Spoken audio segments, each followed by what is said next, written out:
Hello everyone. Today in this video here I have explained about the last two part of the chapter from the chapter United Nations and its organization.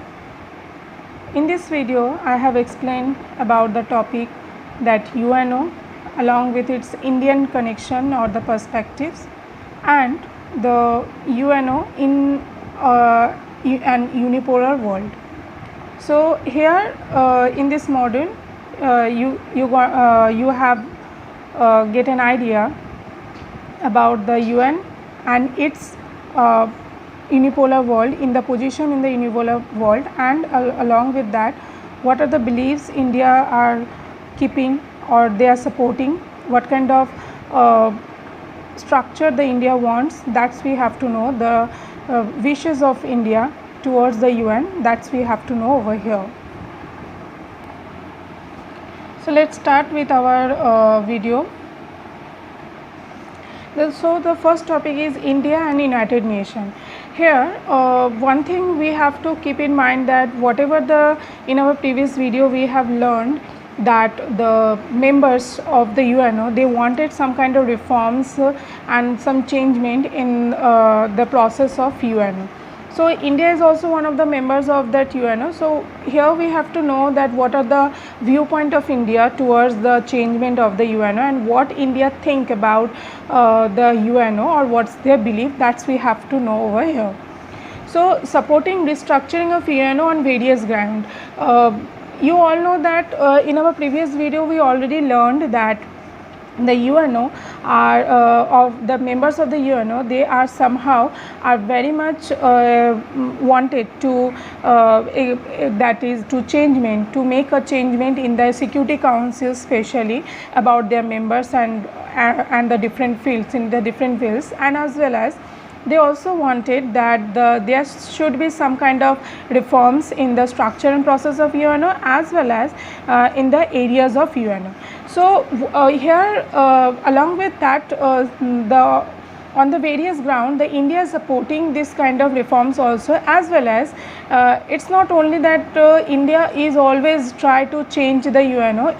India is always believe in some features of the UNO also. So the India believes that UNO is very much important and relevant in the present world, because if all the nations or country or all the countries of the world, they wanted to be live together in a peaceful manner, then UNO is the relevant one which can be run these members who can easily give some policies and everyone can maintain that one, and also who are very much relevant for maintaining the peace and security. So India is always believing in the UNO's its features and characters, as well as India will also believe that UNO is important in promoting and developing the cooperation. So India is never thinking that UNO is not at all a good one, that who are not who are incapable for promoting and its development and cooperation among the membership. So India is believing in UNO also, as well as India also believe that UNO is only the one which have the agenda for development among the nation states or among the members. But along with the beliefs, India is always supported to change the composition of the Security Council as well as, because somehow India are always demanded or always believe that if the world wanted to develop itself, then they should then accurate amount of representation should be in the Security Council. So along with the believing in the UNO's development and policies and cooperation, India is always also believed that if the world wanted to develop or if the world wanted to be in a good manner, in a developing manner, or in a improved policy, then UNO should change its members or should change its representatives in the Security Council. But that's the biggest question in front of the whole world, that because you all know that in 1965 Security Council was increased from 11 to 15 members. But after 1965, the UNO membership in the Security Council, that was totally static.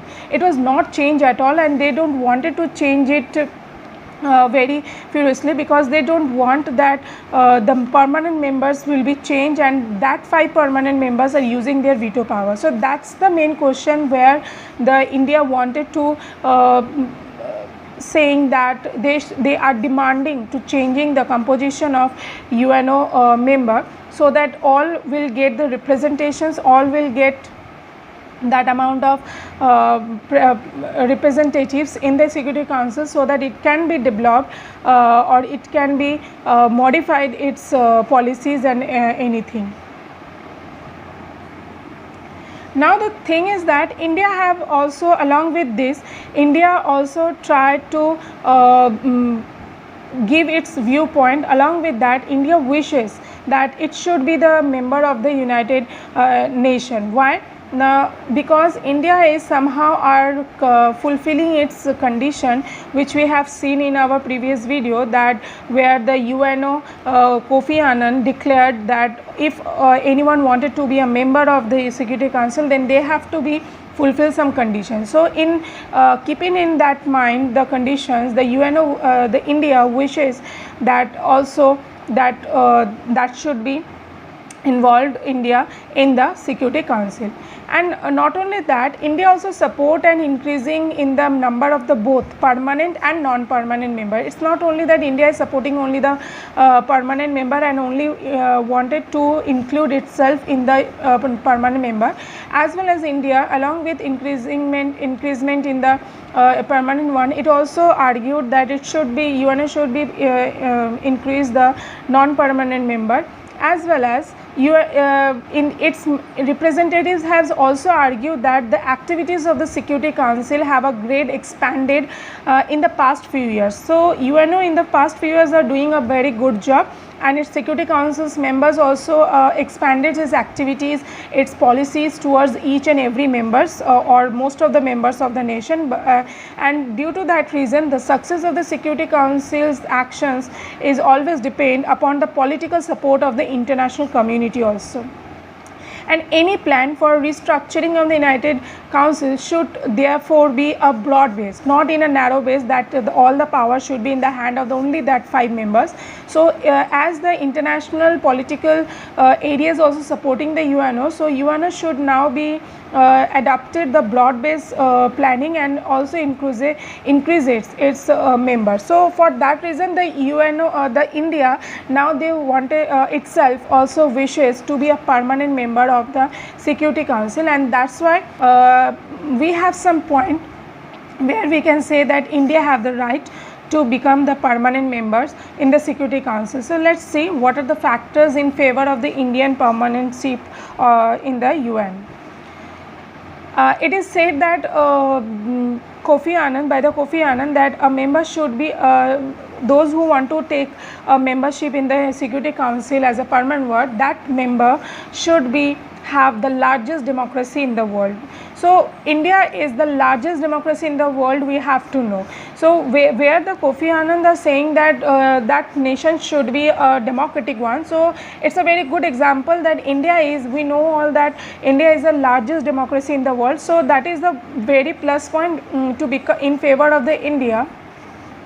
Next one is that we have a populous country. That's I already already explained in our previous video that India is second largest populated country in the world. So it have a right to because it's fulfilled the condition what the Kofi Annan already declared during the time of the reforming of the structure of the Security Council.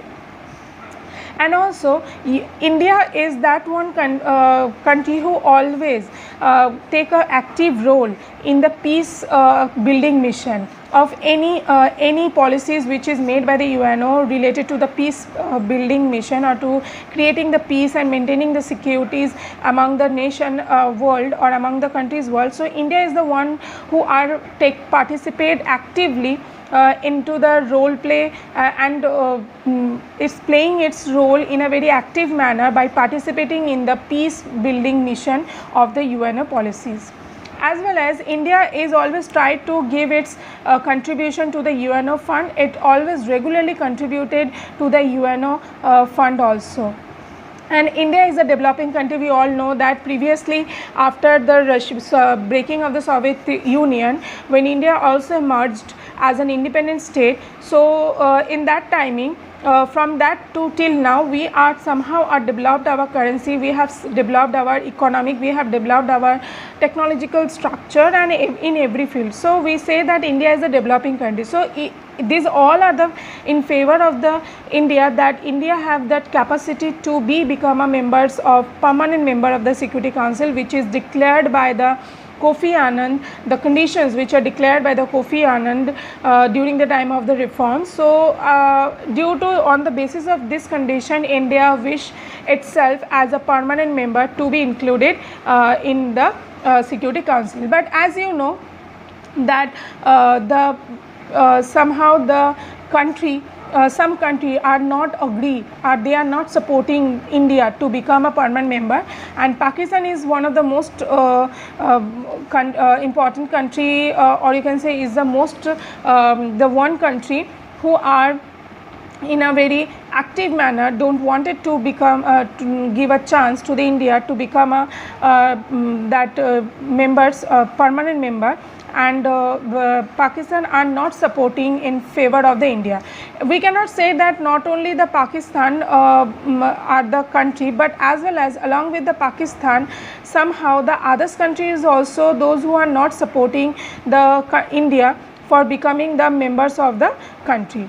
Now along with the oppositions of the some country, the UNO also don't want it, the 5 permanent members also don't want it to give a chance to the India, because according to them, they support, they give the reason that if they are giving a chance to India, then the Germany, Japan, Brazil, South America, whom they are opposed to become the permanent member, then they have to give a chance to that countries also. And due to this reason, somehow the permanent membership are not increased, because the peoples are the 5 permanent member P5, they don't want it to lose its veto power, and that's why we say that that India are not getting a chance to become a permanent member, as the India have all the criteria, all the conditions to become a permanent member, and it have a good democratic and a populous country. But still, as with along with the Pakistan, some others country also don't want it and supporting the India,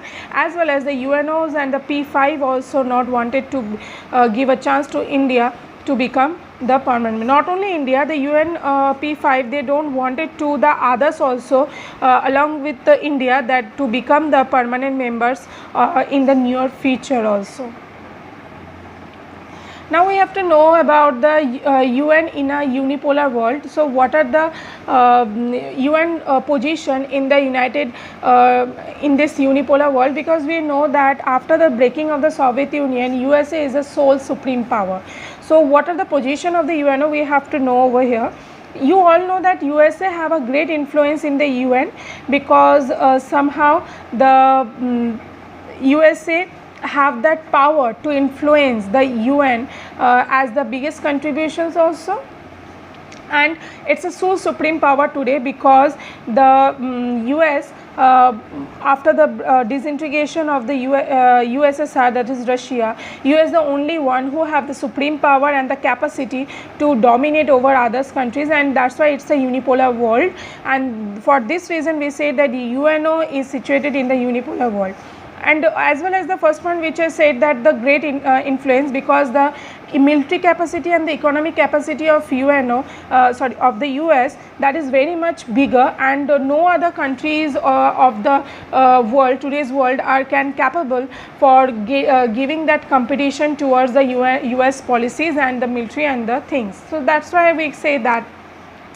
As well as the USA has the considerable influence with the UNO, as the UNO is situated in the headquarter of the UNO is situated in the Washington DC, that is in USA, which we already knew in our previous topic, that UN is situated in the Washington DC, that is which is in the land of USA. So as the headquarter is situated in the US, so that's why it has more influence upon the UN, and it's try to capture the UN system, because it is situated in the land of the US. And as well as in the US, so many bureaucrats are situated in there. So here the bureaucrats means the officers or the agents who are working as a US agents. And so many of the US citizen in the UN, they are become the bureaucrats. So the number of the peoples in the UN who are representing USA is very much rather than any other countries.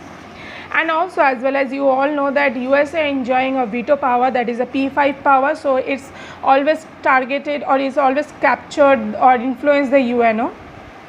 And also the UNO USA give more money, or it contribute the highest amount of contribution throughout the year to the UN, and that's why it's get a power to capture the UN.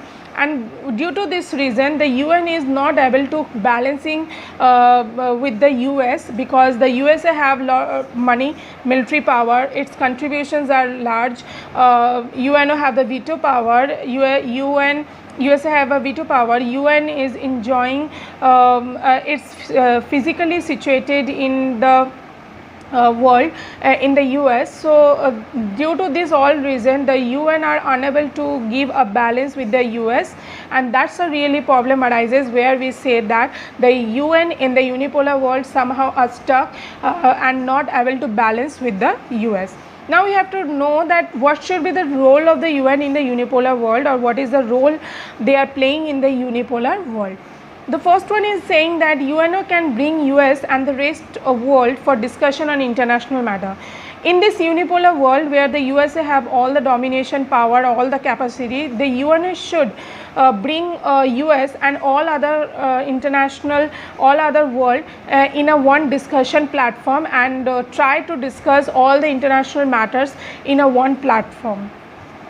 As well as we all know that US have lots of domination over the UNO, but still the UNO are trying to attempt taking that kind of policy which are helpful to modify the user attitudes and policies. So UNO always try to modifying the attitudes and policies of the user who are dominating the others countries or the world, and try to try to help the others country also by attempting that kind of attitudes and policies to modifying the dominated country's policy. And you can also say that if we are imagining the world without UNO, that's also not possible, because it's very difficult for other states to pursue or to compete with the US on its policy matter. So for due to this reason, we need UNO who are somehow try to cope up with the policies of the US. And for that reason we can say that maybe UNO is not a perfect match. UNO is not a perfect organizations who are matches today's relevant world. But still, without the UNO we cannot imagine the world, because somehow the UNO try to help to modifying the changement upon the policies, and try to help its maintaining the peace and securities, and try to balancing the countries from one to each other. So for that reason we can say that without the UNO, the world will be worse and helpful to 7 billion people to live together. So for that reason we can say it's though there is some domination upon the UNO, and UNO maybe not be a perfect organization who are relevant in this situation, changing situation, but still we need UNO, because it's try to modify the policies and attitudes, and it try to cope up and try to maintain its cooperations among these 7 billion people who are living together in a world, and always try to cope up with the US policies and bring US with the others world, so that they will be discussed on the international matter. So along with that, we I hope you all get an idea about the United Nations and its organization, that why United Nations is very much important as an organization for maintaining and for cooperating all the world in a one platform, and try to maintain peace and security of among the members countries or the other countries of the world. So I hope you all understand all the parts of the United Nations and its organizations along with this last part, and can get an idea about the importance of UNO, and along with that all the agencies which was made by the UNO for maintaining its different branches and the work and the activities, and also the importance of the Security Council, which is very much important, and also get an idea about the veto power which have in the hand of the P5, and what's the position of India right now, and what India wanted to be in this unipolar world, and what's the role play of UN in this unipolar world. So go through with your NCERT books thoroughly and read the line by line, because somehow the NCERT book is very much important, and in the examination hall, if your concept will be clear about the chapters and about the topics, then you will achieve a good marks also by attaining all the question in proper manner. So till that, go through with the video very carefully and along with the NCERT book. And in our next video, we are talking about the new chapter with some new chapter and some new concept. Till that, thank you so much for cooperating and for watching this video. Hope you all get understand about the topic.